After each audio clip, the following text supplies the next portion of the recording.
चलो नमस्ते बच्चों, फिर से एक नया टॉपिक लेके अपन आए हैं। और ये जो टॉपिक है हमारा, हमारी पृथ्वी, ग्लोब ग्लोब है, पृथ्वी का घूर्णन, परिक्रमण, सूर्य ग्रहण और चंद्र ग्रहण। तो कोई बता सकता है कि सूर्य ग्रहण कब होता है, चंद्र ग्रहण कब होता है? किसी को पता है? इसके पहले हम लोगों ने ग्रहों को पढ़ा, सौरमंडल को पढ़ा, उपग्रहों को पढ़े। अब हम केवल पृथ्वी, तो ग्लोब क्या होता है कोई बता सकता है? पृथ्वी का एक छोटा प्रतिरूप स्वरूप जो होता है उसको ग्लोब कहा जाता है। कक्षा छठवीं में आप लोग ये चीज पढ़े हो, ठीक है? तो अभी हम जो पढ़ने जा रहे हैं वो ग्लोब, पृथ्वी की गतियां। तो पृथ्वी की गतियां दो टाइप की होती है, एक होती है घूर्णन जिसको रोटेशन बोलते हैं, और एक होती है परिक्रमण जिसको रिवोल्यूशन बोलते हैं, ठीक है? और तीसरा पढ़ेंगे हम सूर्य ग्रहण और चंद्र ग्रहण, ठीक है? तो चलो आगे बढ़ते हैं। और सबसे पहले ये देखिए, ये पृथ्वी का रोटेशन और रिवोल्यूशन का एक मैं छोटा सा वो बता रहा हूं आपको। तो पृथ्वी का प्रतिरूप जो होता है या उसका एक छोटा स्वरूप, पृथ्वी तो बहुत बड़ी है, उतनी बड़ी चीज को तो हम एक क्षेत्र में देख पाते हैं, उसका छोटा रूप जो होता है जो हम लोगों को दिखाया जाता है वो क्या कहलाता है? ग्लोब कहलाता है, ठीक है? अब ये जो आप देख रहे हो, ये इस पूरी आकृति को देखो कैसा दिख रहा है, अंडा ऐसे ही होता है ना? तो पृथ्वी का जो परिक्रमण पथ है वो कैसा है? अंडाकार। कई पुस्तकों में इसको दीर्घवृत्ताकार भी बोल देते हैं, लेकिन वास्तव में ये कैसा है? अंडाकार है। और ये क्या है? सूर्य, ठीक है? और ये क्या है? पृथ्वी। और ये क्या है? चंद्रमा। चंद्रमा हमारा क्या है? उपग्रह। और पृथ्वी क्या है? ग्रह है। और सूर्य क्या है? तारा है। अब सूर्य अपनी जगह स्थिर, घूम कौन रहा है? पृथ्वी। इसके चारों सूर्य के। और चंद्रमा? तो चंद्रमा जो है पृथ्वी के चारों, मतलब पृथ्वी जहां जा जाएगी, पृथ्वी के गुरुत्वाकर्षण चंद्रमा को क्या करेगा? अपने चारों तरफ घुमाते रहेगा। घुमा रहे? ये देखो, ये जो दिया हुआ है ये किसका परिक्रमा पथ है? ये चंद्रमा का है। और ये किसका है? पृथ्वी का है। लेकिन उसके अलावा पृथ्वी और एक चीज कर रही है, अपनी जगह पे भी घूम रही। तो किसी भी ग्रह का अपनी जगह पर घूमना घूर्णन कहलाता है, रोटेशन। जैसे भौरा चलाते हैं तो अपनी जगह पे घूमता है, तो वो रोटेशन है। और हम मंदिर जाते हैं तो कई बार अपनी जगह पे परिक्रमा करते हैं, ऐसे पंडित जी बोलते हैं घूम जाओ गोल गोल, तो हम लोग हाथ जोड़ के घूमते हैं ना, तो अपनी जगह पे घूमते हैं, मतलब रोटेशन करते हैं, घूर्णन करते हैं। लेकिन भगवान के चारों तरफ जब हाथ जोड़ के घूमते हैं तो वो क्या करते हैं? परिक्रमा करते हैं, उसको बोलते हैं परिक्रमण, रिवोल्यूशन, ठीक है? तो घूर्णन और परिक्रमण में अंतर समझ में आया? घूर्णन को रोटेशन बोलते हैं और परिक्रमण को रिवोल्यूशन बोलते हैं अंग्रेजी। परिक्रमण मतलब परिक्रमा करना। तो पृथ्वी किसकी परिक्रमा करती है? सूर्य की। तो ये समझ में आएगा? दिया, ये देखिए यहाँ पे दिया हुआ है, जो ऐसे घूम रही है पृथ्वी, ये क्या है? रिवोल्यूशन। और जो अपनी जगह पे घूम रही है ऐसे करके, पश्चिम से पूर्व, एंटी क्लॉकवाइज, घड़ी की विपरीत दिशा में ऐसे घूम रही पृथ्वी, ऐसे, ठीक है? ऐसे जो घूम रही है इसको क्या बोलते हैं? रोटेशन, घूर्णन बोलते हैं। अब घूर्णन के कारण क्या होता है? दिन और ये जो रिवोल्यूशन, परिक्रमण है, इसके कारण क्या होता है? जलवायु परिवर्तन, मौसम संबंधी परिवर्तन। जो आप ऋतु परिवर्तन पढ़ते हो ना, तो पृथ्वी घूम रही है, अब एक बार यहाँ पे जगह रहेगी, एक बार यहाँ रहेगी, एक बार यहाँ रहेगी, अलग अलग स्थितियां बनेगी। तो रोटेशन और रिवोल्यूशन दोनों में अंतर समझ में है? अपनी जगह पे घूमना रोटेशन, और सूर्य के चारों तरफ घूमना परिक्रमण, रिवोल्यूशन। समझ में है? आगे बढ़ते हैं। अब ये जो है पृथ्वी का अपने अक्ष पर घूर्णन, रोटेशन। पृथ्वी जब अपने एक्सिस, अक्ष मतलब एक्सिस पर घूमती है वो क्या कहलाता है? रोटेशन कहलाता है। और ये जो देख रहे हो ये क्या है? पृथ्वी का एक बड़ा, पृथ्वी बहुत बड़ी है, उसका एक छोटा सा स्वरूप है, प्रतिरूप है, जिसको क्या कह रहे हैं? ग्लोब। तो कोई पूछे आपसे ग्लोब क्या होता है? पृथ्वी के बृहद स्वरूप को एक छोटे रूप में प्रतिरूप के रूप में प्रस्तुत करना ही ग्लोब कहलाता है। ठीक है, ये छोटा रूप भी क्या कहलाता है? ग्लोब कहलाता है। अब ये देखो यहाँ पे ये सन है, ये पृथ्वी है, और ये क्या है? चंद्रमा है। पृथ्वी सूर्य के सबके चारों ओर घूम रही है, अपने एक्सिस पे भी घूम रही है, और जो चंद्रमा है वो सूर्य के चारों ओर घूम रहा है। और एक चीज, प्रकाश किसका है इसमें? सूर्य। चंद्रमा के पास और पृथ्वी के पास अपना स्वयं का प्रकाश नहीं, इनको प्रकाश किससे मिल रहा है? सूर्य से मिल रहा है। और जिस एरिया में प्रकाश हो रहा है उधर दिन है, और जिस एरिया में प्रकाश नहीं मिल रहा है उधर रात है। और ये घूम रही है, तो घूमने के कारण जिधर अंधेरा है धीरे से वो भी उजाले में आता है, और जिधर उजाला है वो धीरे से अंधेरे में चला जाता है। तो ये घूमने के कारण, पृथ्वी के अपने अक्ष पे घूमने के कारण। ठीक है, अब देखो यहाँ पर ये पृथ्वी को दिखाया हुआ है, दिख रहा है ये? और बड़ा करते हैं, अब ये दिख रहा है, दिख रहा है? ये हमारी पृथ्वी है, ये सूर्य है। सूर्य के प्रकाश पृथ्वी के इस हिस्से में पड़ा, भाई सूर्य की किरणें कैसा आ रही है? ऐसा करके आ रही है, सूर्य की किरणें आ रही है। तो जिस एरिया में, किस एरिया में पड़ रही है? इस एरिया में पड़ रही है, तो इस एरिया में क्या है? दिन है। लेकिन पृथ्वी अपनी जगह ऐसे घूम रही है, ऐसे घूम रही है ना। तो अभी यहाँ पे क्या हो रहा है? ये यहाँ पे देखो, ये जो है यहाँ सुबह के 5 बज रहे हो, जैसे ही 6 बजेगा ये ऐसे दिखने लगेगा। यहाँ से चूंकि पृथ्वी ऐसा करके ऐसा है, तो यहाँ से सूर्य की रोशनी हल्का सा दिखेगी, तो हमको क्या लग रहा है कि सूर्य उग रहा है, क्योंकि सूर्य उगता नहीं है, पृथ्वी अपनी जगह घूम रही है। फिर धीरे धीरे करके ये यहाँ पे कोई आदमी खड़ा हो, कहाँ पहुंच जाएगा? यहाँ पे। तो अगर यहाँ बीचों बीच पहुंच गया मतलब क्या हो गया? दोपहर हो गई ना।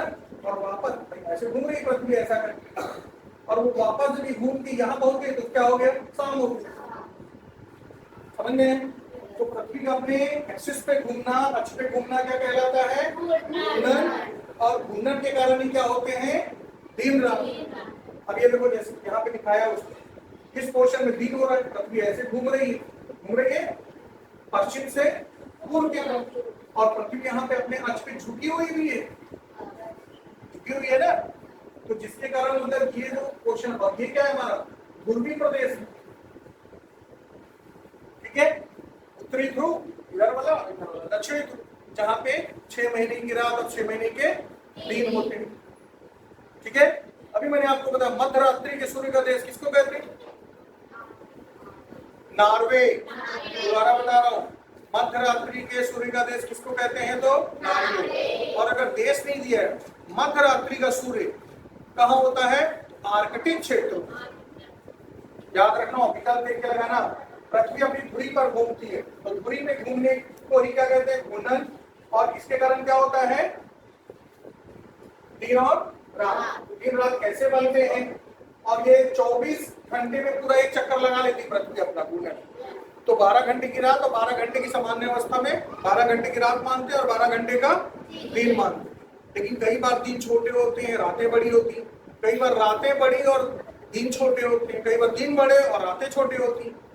तो ये पृथ्वी के अपने अक्ष पे झुके होने का भी इफेक्ट रहता है इसमें, और पृथ्वी के गोल होने का भी इफेक्ट रहता है। ठीक है, इसको और विस्तार से आगे पढ़ेंगे। अब देखो यहाँ पर जो देख रहे हो आप, ये जो क्या दिख रही है आप, ये पृथ्वी का ऐसा घूम रहे, यहाँ पे क्या हो रहा है? ये क्रॉस का जो निशान बन रहा है, यहाँ पे क्या है? आधी रात 12 बजे, और यहाँ पे क्या है? दोपहर के बाद। ये जो है इस जगह अगर कोई व्यक्ति खड़ा है, इस जगह, यहाँ पे क्या है? दोपहर, और यहाँ पे क्या है? दिन के 12 बज रहे हैं, यहाँ रात के 12 बज रहे हैं। यहाँ पे सुबह का 6 बज रहा है, और जस्ट इसके पीछे तरफ शाम को 6 बज रहे हैं। जैसे जैसे वो इधर जाएगा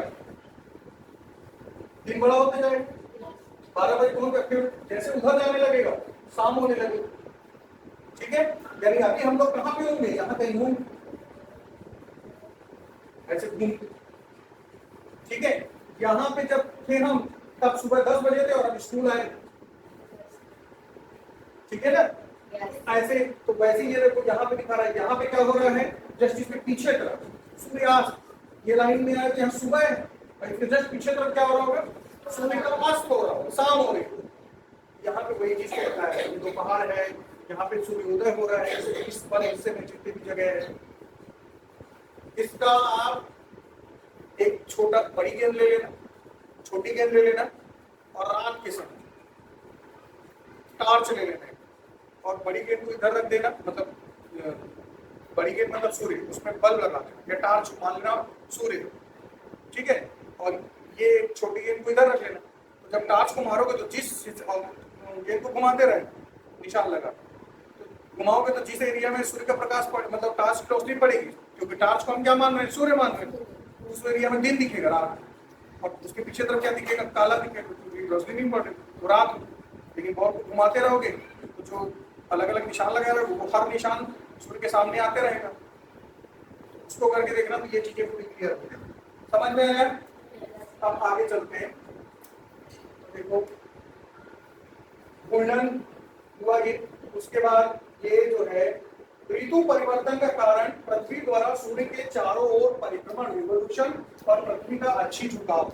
पृथ्वी अपने अक्ष पे झुकी हुई है 23.5 पता है 20 उसके अलावा अपने एक्सिस पे झुके होने के साथ साथ ये सूर्य के चारों ओर परिक्रमा भी करती है। ये आपकी पुस्तक में पृथ्वी का सूर्य के चारों वार्षिक परिक्रमा, ये सब पृथ्वियां लेकिन एक समय में एक ही पृथ्वी मानती है। ये अंडाकार पथ है, सूर्य अपनी जगह स्थिर है, मालूम है। पृथ्वी की एक स्थिति ऐसी आती है, एक स्थिति ऐसी आती है, ऐसी आती है, ऐसी आती है, 4 स्थितियां पृथ्वी के दिया हुआ है।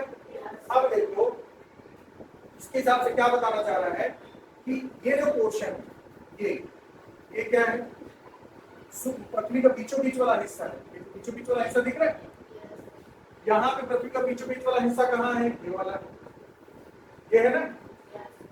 यहाँ पृथ्वी का बीचों बीच वाला हिस्सा कहाँ है, ये वाला है, ठीक है। और यहाँ पृथ्वी के बीचों बीच वाला हिस्सा कहाँ है, ठीक है। ऐसे बीच से काटे। अब इसमें देखो जब ये पोर्शन सूर्य की किरणें कौन से ध्रुव में, जब ये पृथ्वी के बीचों बीच ऊपर वाला हिस्सा क्या है, उत्तरी ध्रुव, नीचे वाला हिस्सा क्या है, दक्षिणी। यहाँ पे ये उत्तरी ध्रुव और ये दक्षिणी। अब देखो पृथ्वी जब इस स्थिति में, तो सूर्य की किरणें कहाँ पड़ रही हैं, ये मकर रेखा पर, ये 0 डिग्री है और 0 डिग्री के नीचे 23.5 अक्षांश, उसको क्या बोलते हैं, मकर रेखा। तो ये मकर रेखा पे सूर्य की किरणें सीधा पड़ रही, तो सीधा पड़ने के कारण ये एरिया में क्या हो रही है, गर्मी पड़ी, क्योंकि सूर्य की किरणें उनके पास है। और ये वाले एरिया के लिए, ये वाले एरिया के लिए सूर्य की किरणों को ज्यादा दूरी तय करना पड़ेगा, तो ज्यादा दूर होने के कारण यहाँ पे क्या पड़ेगी, ठंड। तो यहाँ पे उत्तरी ध्रुव में क्या होगा, ठंड, और दक्षिणी ध्रुव में क्या होगा, गर्मी। ये दिया हुआ है ग्रीष्म ऋतु, दक्षिणी ध्रुव में ग्रीष्म ऋतु और उत्तरी ध्रुव में शीत ऋतु, ठीक है। और दक्षिण में दिन बड़े होंगे क्योंकि सूर्य की किरणें सीधा पर, और उत्तर में दिन छोटे होंगे, रातें बड़ी होंगी, ठीक है। तो यहाँ पे दिया हुआ है ये जो है। अब उसके देखो 22 दिसंबर जो क्या है आपकी बुक में दिया 22 दिसंबर और इधर दिया है 21 जून। तो 22 दिसंबर और 21 जून को क्या होता है, दिन बड़े होंगे, ठीक है। और 23 सितंबर और 21 मार्च को क्या होगा, दिन रात सर्वत्र बराबर होगा, ठीक है। अब यहाँ पे देखो ये ऋतु परिवर्तन का पूरा ऋतु दिया हुआ, शरद ऋतु। यहाँ पे देखिए अगर तो सूर्य की किरणें का कौन सा एरिया में पड़ रही है, इस एरिया में पड़ रही है दक्षिणी ध्रुव। यहाँ पे क्या पड़ रहा है, उत्तरी ध्रुव में पड़ रही है पूरी नंबर किरणें। यहाँ पे ग्रीष्म ऋतु और यहाँ पे शीत ऋतु, ठीक है।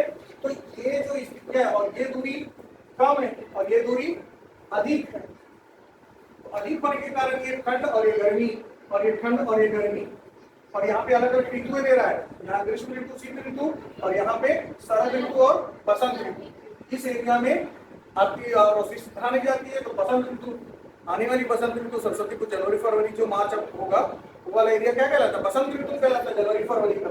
और शरद ऋतु मतलब ये नवंबर दिसंबर वाला जो एरिया है, ठीक है। तो इस तरह से ये आपका पूरा का पूरा जो होता है ये क्या है, पृथ्वी का सूर्य के चारों ओर वार्षिक परिक्रमण, रिवोल्यूशन को, ठीक है। अब आगे बढ़े, ये दिख रहा है सोलर इक्लिप्स, सूर्य ग्रहण।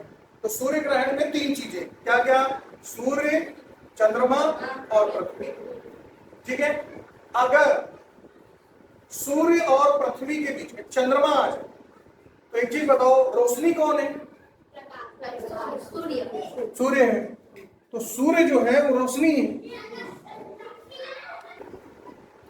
यहां पर ये सूर्य ग्रहण सोलर इक्लिप्स बोलते हैं, इंग्लिश अंग्रेजी में क्या बोलते हैं? Solar Eclipse.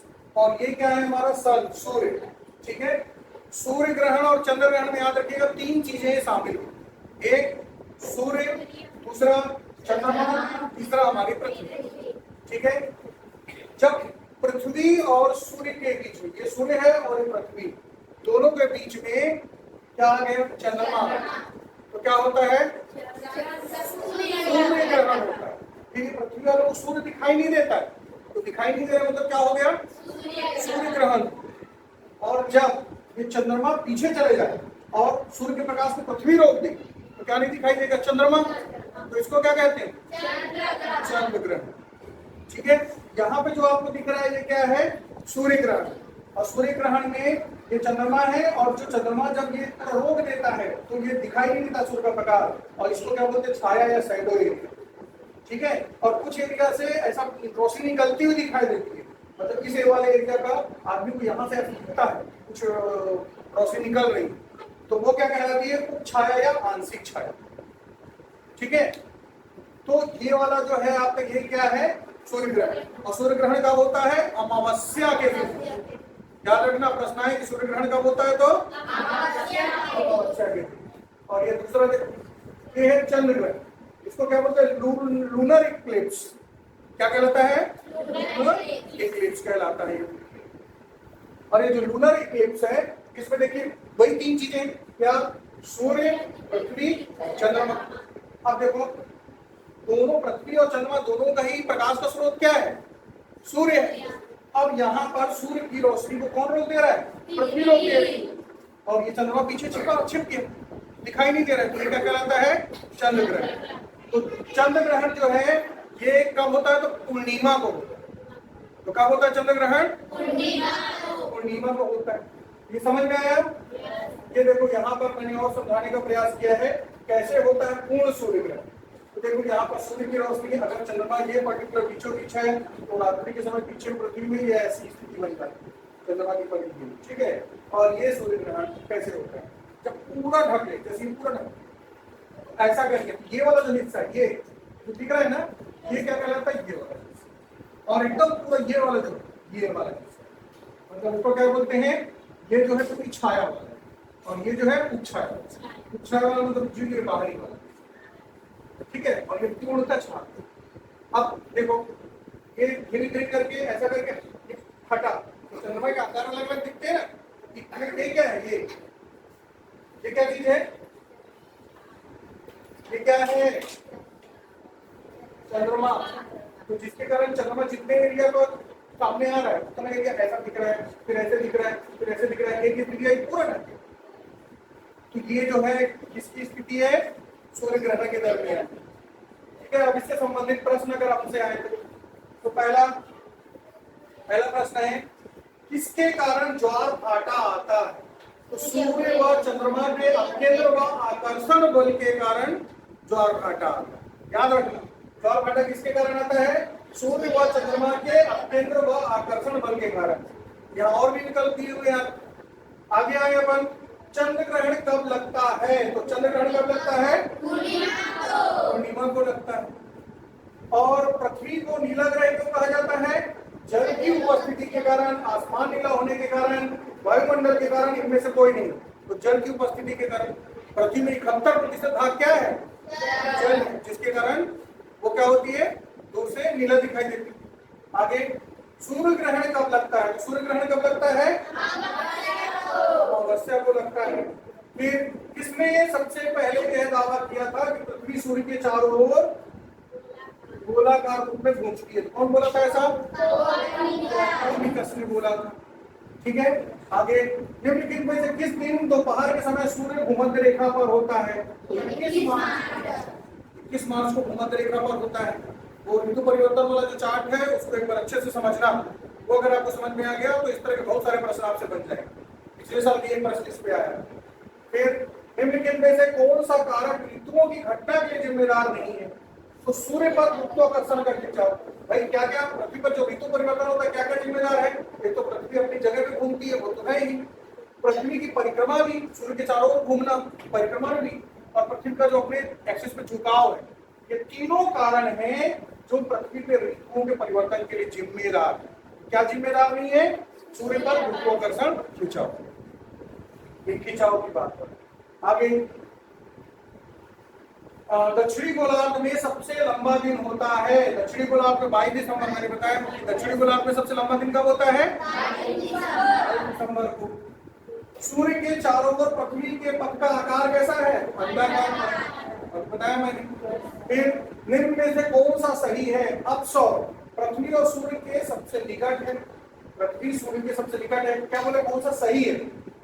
तो यहाँ पर सही मतलब ये स्थितियां देखो, ये आपकी जो है इसकी बात कर रहा है, ये मान लो सूर्य है, तो एक स्थिति ये होता है और एक स्थिति ये होता है, ये इसमें दूरी जो होती है पास है, इसमें दूरी जो है दूर है, तो यही पूछ रहा है। अब सौर की स्थिति क्या होती है? पृथ्वी सूर्य से सबसे दूर है, मतलब ये जो स्थिति क्या कहलाती है? अब सौर, जब सूर्य और पृथ्वी के बीच की दूरी अधिक, तो पृथ्वी सूर्य से सबसे दूर है। और उपसौर, जब पृथ्वी और सूर्य की दूरी निकट, उपसौर उप यानी पार मतलब दूरी कम होगी, और अप मतलब दूरी अधिक होगी, ज्यादा होगी। ठीक है, ये प्रश्न हुआ, क्या पूछा था कौन सा सही है, तो कौन सा सही है? बी वाला सही है। तो इस तरह से आपका पृथ्वी की गतियों को हमने समझा, गतियों के कारण घूर्णन गति, जिसके कारण दिन रात होता है, आपका परिक्रमण, पृथ्वी के अपने अक्ष पे झुकाव, ठीक है, और उसके अलावा घूर्णन, इन तीनों ही कारणों से ऋतु परिवर्तन होता है। फिर हमने चंद्र ग्रहण को जाना, हमने सूर्य ग्रहण को जाना, ठीक है, और पृथ्वी की गतियों को समझा। तो इस पे जो प्रश्न आते हैं, तो एक बार इस पाठ को अच्छे से पढ़ेंगे, रिवीजन करेंगे, आपका हर साल एक प्रश्न इससे भी आता है। तो बेस्ट ऑफ लक, अच्छे से तैयारी करो, आगे अपन फिर से मिलते हैं।